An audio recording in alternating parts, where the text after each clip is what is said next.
اعوذ باللہ من الشیطان الرجیم بسم اللہ الرحمن الرحیم سبحانک لا علم لنا الا ما علمتنا انک انت العلیم الحکیم صدق اللہ العظیم۔ عزیز طلبہ و طالبات، کنکوڈیا کالج بھاولپور کیمپس کے اس ویڈیو لیکچر میں دل کی عطا گہرائیوں سے آپ کو خوش آمدید۔ فرسٹ ایئر کا سلیبس اور پیپر پیٹرن یہ آج کے اس لیکچر میں انشاءاللہ ہم ڈسکس کریں گے۔ دیکھیے بیٹے کہ نصاب کا تعارف، سلیبس کو اس کے باقاعدہ پڑھنے سے پہلے جاننا اور پیپر پیٹرن کا مطالعہ کرنا یہ بڑا ضروری ہوتا ہے، اور اس کا فائدہ یہ ہوتا ہے کہ طلبہ طالبات سلیبس کو اچھے سے سمجھ کر اسکیم آف اسٹڈی بنانے میں ان کو آسانی رہتی ہے، اور انہیں یہ اندازہ ہو جاتا ہے، اچھی طرح سے یہ اندازہ ہو جاتا ہے کہ جی ہمیں کس حصے پر کتنی محنت کرنی ہے۔ تو آئیے ہم بڑھتے ہیں۔ تو بیٹا جی یہ گزارش ہے کہ کوشش کیجئے کہ ہینڈ فری سے اسے سنیے تاکہ آپ اچھی طرح سے اس کو سن سکیں، اور یکسوئی سے، سکون سے، اطمینان سے، تسلی کے ساتھ اس لیکچر کو دیکھیں اور سنیں، تبھی آپ کو اس کا اچھے سے فائدہ ہوگا۔ تو آئیے جی ہم بڑھتے ہیں آگے اپنے موضوع کی طرف۔ تو بیٹا جی فرسٹ ایئر کا جو اردو کا سلیبس ہے، جو اردو کا پیپر ہے، جو بورڈ کا پیپر ہوتا ہے، وہ 100 مارکس کا ہوتا ہے، 100 نمبر کا پیپر ہوتا ہے، اور اس کے نصاب میں 3 چیزیں ہیں۔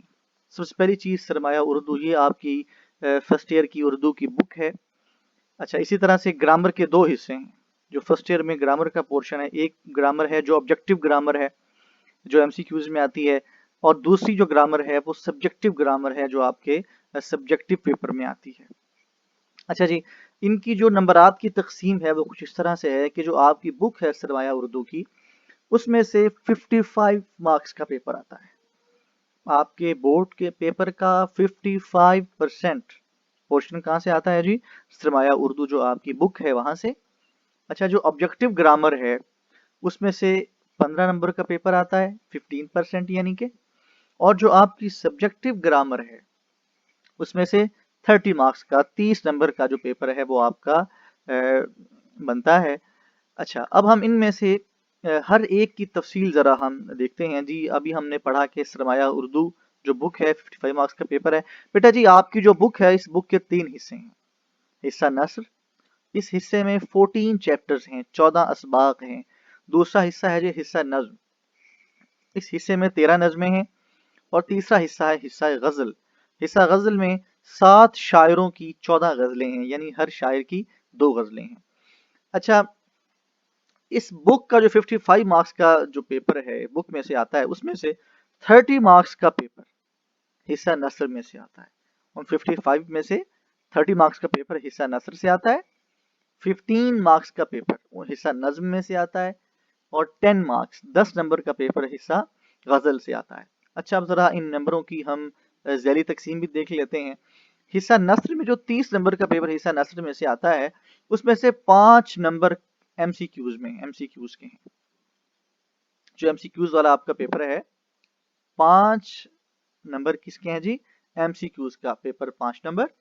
اچھا، ایک سوال 15 نمبر کا ہوتا ہے، حصہ نثر میں سے آتا ہے کہ حوالہ متن اور سیاق و سباق کے ساتھ اقتباس کی تشریح کریں۔ یہ 15 نمبر کا حصہ ہے یہ سوال، اور 10 نمبر کا سوال آتا ہے کہ سبق کا خلاصہ اور مصنف کا نام۔ تو یوں یہ 30 نمبر ہو گئے جو آپ کا حصہ نثر میں ہیں۔ اچھا، حصہ نظم کے اندر 15 نمبر ہیں، جن میں سے 10 نمبر کا سوال یوں آتا ہے کہ 2 اشعار کی تشریح کرنی ہوتی ہے۔ اچھا، جس نظم سے وہ اشعار آئے ہوتے ہیں اس نظم کا عنوان بتاتا ہوتا ہے، اور اس نظم کے شاعر کا نام بتانا ہوتا ہے۔ 10 نمبر کا سوال یہ ہوتا ہے، اور نظم کا خلاصہ آپ کو لکھنا ہوتا ہے۔ یہ 5 نمبر کا حصہ، یوں یہ 15 نمبر ہو گئے۔ اور حصہ غزل سے 10 نمبر کا سوال آتا ہے، اور 3 اشعار کی تشریح آپ کو کرنا ہوتی ہے، اور جس غزل کے وہ 3 اشعار ہوتے ہیں اس غزل کے شاعر کا نام آپ کو بتانا ہوتا ہے۔ تو یہ ہو گیا جی 55% آپ کا جو سلیبس ہے وہ سرمایہ اردو سے ہے، جس کا یہ سارا خاکہ آپ کے سامنے آپ دیکھ سکتے ہیں، آپ کے سامنے موجود ہے۔ اچھا جی، دوسرا حصہ تھا آبجیکٹیو گرامر کا، معروضی گرامر، جس میں سے 15 نمبر کا سوال ہے۔ اچھا بیٹا، اس کے 3 پورشن ہوتے ہیں۔ और ये तीनों 5-5 नंबर के होते हैं। पहला होता है तशबीह, इस्तिआरा, तलमी। इनमें से 5 नंबर के एमसीक्यूज आते हैं। 5 नंबर के एमसीक्यूज आते हैं रदीफ, काफिया, मतला, मक्ता, इन्हें शेरी इस्तिलाहात कहा जाता है। तो इनमें से 5 नंबर का पेपर जो है वो आता है। तीसरा हिस्सा होता है तज़कीर व तानीस, इसमें से भी 5 नंबर का पेपर। और यूं जो ऑब्जेक्टिव ग्रामर है इसमें से 15 मार्क्स का पेपर है। अच्छा जी, इंशाई ग्रामर, सब्जेक्टिव ग्रामर में से 30 मार्क्स का पेपर आता है। और इसमें भी 3 चीजें हैं और इन तीनों के 10-10 नंबर हैं। मुकालमा या रुदाद आती है, वो आपको लिखना होता है। दरखास्त या रसीद, और एक पैराग्राफ होता है जिसकी आपने तलखीस करनी होती है और उसका अनुमान बताना होता है। ये 10 नंबर का सवाल है। तो बेटा जी, ये आपके सामने सिलेबस का एक खाका था। अब मैं आपके सामने पेश करने जा रहा हूं कि जो आपका उर्दू का पेपर आता है, बोर्ड के पैटर्न के मुताबिक आपके उर्दू का पेपर, उसमें नंबरात की तकसीम किस तरह से होती है। तो बेटा आप देख सकते हैं उर्दू का पर्चा जो होता है 3 घंटे का होता है और उसके 100 नंबर होते हैं। और बुनियादी तौर पर इस पर्चे के 2 हिस्से होते हैं, हिस्सा मारूजी और हिस्सा इंशाई। अच्छा, हिस्सा मारूजी एमसीक्यूज टाइप होता है और इसका टाइम 20 मिनट होता है, 20 मिनट, और इसके नंबर भी 20 होते हैं। और जो सब्जेक्टिव पोर्शन है इसका टाइम होता है 2 घंटे 40 मिनट और इसके नंबर होते हैं जी 80 मार्क्स का ये पेपर होता है। अच्छा जी, अभी हमने देखा हिस्सा मारूजी 20 नंबर और कितने मिनट है जी 20 मिनट। सवाल नंबर 1 होता है जिसके 4 हिस्से होते हैं। इसके पहले हिस्से में हिस्सा नस्र, हिस्सा नस्र में से 5 सवाल आते हैं, हर सवाल 1 नंबर का होता है, ये एमसीक्यूज टाइप होते हैं। अच्छा जी, इसका दूसरा हिस्सा है इल्म बयान यानी तशबीह, इस्तिआरा, और एक सनत है सनत तलमी। इन 3 चीजों में से तशबीह, इस्तिआरा और तलमी, इन 3 में से 5 नंबर का पेपर आता है जी। इसी तरह तीसरा हिस्सा, इस सवाल नंबर 1 का तीसरा हिस्सा रदीफ, काफिया, मतला, मक्ता यानी कि शेरी इस्तिलाहात, इसमें से 5 नंबर का पेपर आता है। और चौथा हिस्सा तज़कीर व तानीस, इसमें से भी 5 नंबर का पेपर आता है। ये देख लीजिए, इन सवाल नंबर 1 के 4 हिस्से हैं, हर हिस्से के 5-5 नंबर हैं, यानी और हर हिस्से में 5 सवाल होते हैं। टोटल 20 सवाल होते हैं और कितने नंबर हो गए जी इसके 20 नंबर। ये हिस्सा मारूजी था। हिस्सा इंशाई देखें, हिस्सा इंशाई 80 नंबर का होता है और इसका टाइम होता है जी 2 घंटे 40 मिनट। तो चलिए हम जरा इसको देख लें। बेटा ये सवाल नंबर 1 हिस्सा मारूजी था, ये सवाल नंबर 2। अच्छा, सवाल नंबर 2 के 2 हिस्से हैं। हिस्सा अलिफ, ये जो हिस्सा अलिफ है इसमें हिस्सा नज्म में से 2 अशार की तशरीह करना होती है, नज्म का उन्वान बताना होता है और शायर का नाम बताना होता है। 10 नंबर का ये सवाल है। 1 नंबर नज्म का उन्वान, 1 नंबर का शायर का नाम, और दोनों अशार की 4-4 नंबर की तशरीह होती है। यूं ये 10 नंबर का सवाल है। ये सवाल नंबर 2 का हिस्सा अलिफ है। अच्छा, सवाल नंबर 2 का हिस्सा बे, इसमें हिस्सा गजल में से 3 अशार दिए जाते हैं, 3 अशार और शायर का नाम। और यूं 10 नंबर का ये हिस्सा होता है, 1 नंबर का शायर का नाम और 3-3 नंबर की उन तीनों अशार की तशरीह आपको करना होती है। अच्छा जी, सवाल नंबर 3 है, इसमें पैराग्राफ दिए जाते हैं आपको, 2 पैराग्राफ, उन 2 में से किसी एक पैराग्राफ की तशरीह करना होती है, लेकिन आपको ये बताना होता है कि ये पैराग्राफ किस चैप्टर से लिया गया है और इसके मुसन्निफ का नाम क्या है, यानी हवाला मतन। इसके 2 नंबर होते हैं। सियाक़ सबाक के इस इक़्तिबास, इस पैराग्राफ का मा कबल और मा बाद, यानी सियाक और सबाक क्या है, आगे और पिछले हिस्से से इसका क्या ताल्लुक और क्या रब्त है, और फिर उस पैराग्राफ की तशरीह करनी होती है। 15 नंबर का सवाल है। 2 नंबर होते हैं हवाला मतन के, यानी आपने ये बताना होता है कि मुसन्निफ का नाम क्या है और सबक का उन्वान क्या है। 2 नंबर इसके हैं। 3 नंबर हैं जी सियाक़ सबाक के और 10 नंबर है इक़्तिबास की तशरीह के। यूं ये 15 नंबर का सवाल हो गया। अच्छा जी, सवाल नंबर 4 है, सबक का खुलासा लिखना होता है और मुसन्निफ का नाम बताना होता है। 10 नंबर का ये हिस्सा है। 1 नंबर होता है मुसन्निफ के नाम का और 9 नंबर होते हैं जी सबक के खुलासे के। हम आगे बढ़ते हैं। अगला सवाल है जी नज्म का खुलासा, सवाल नंबर 5।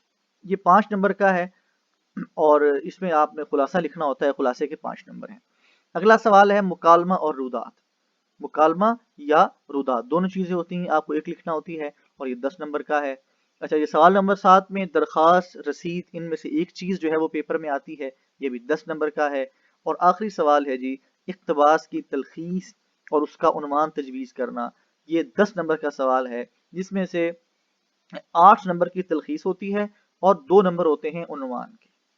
8 और 2 10, यूं 10 नंबर का आपका ये हिस्सा है। टोटल हो गया ये 80 मार्क्स का आपका पेपर है। अच्छा, कुछ बच्चे सवाल करते हैं कि जी इसमें बच्चों के ज़हन में होता है कि जी इस इंशाई पेपर में कुछ चॉइस होती है या नहीं होती। तो बेटा जी ये आपके सामने, ये आप देख लीजिए, आपको अंदाजा हो जाएगा कहाँ चॉइस है और कहाँ पे चॉइस नहीं है। यहाँ कोई चॉइस नहीं है।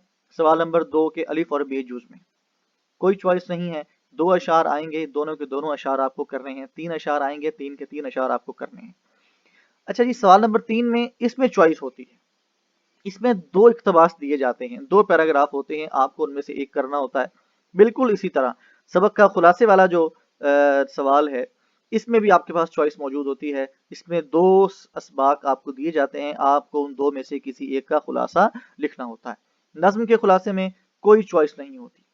ठीक है जी, ये जो आ गया आपको वही लिखना है। मुकालमा और रुदात, इसमें चॉइस होती है, या आप मुकालमा लिखेंगे या रुदात लिखेंगे, दोनों चीजें सवाल के अंदर दी जाती हैं।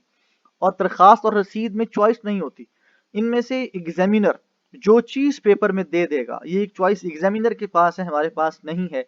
एग्जामिनर यहाँ इन दोनों में से जो चीज पेपर में दे देगा, दरखास्त या रसीद, वो हमें हल करना होगी। और आखिरी सवाल जो है, इसमें भी कोई चॉइस नहीं होती। ये एक ही इख्तबास आता है और वही हमें हल करना होता है। बल्कि ये सवाल अनसीन होता है, ये कहीं से भी 10 नंबर का ये सवाल दिया जा सकता है, वो पैराग्राफ कहीं से भी एग्जामिनर पेपर में दे सकता है। तो बेटा जी ये आपका सिलेबस था, सिलेबस का तारुफ था, और उसके साथ साथ आपका पेपर पैटर्न था। और इसके साथ हमारा आज का ये लेक्चर ख़त्म होता है। हमारी दुआ है कि आप सलामत रहें, अल्लाह ताला हम सबका हामी और नासिर हो, आमीन। और इसकी डिस्क्रिप्शन में इसके साथ आपको जो मॉडल पेपर जो है वो इंशाल्लाह मिल जाएगा। बना हुआ पेपर आप देख सकेंगे, ताकि आपको सही मानों में अंदाज़ा हो कि जी इसका पेपर किस तरह से आता है। अस्सलाम वालेकुम, अल्लाह हाफ़िज़।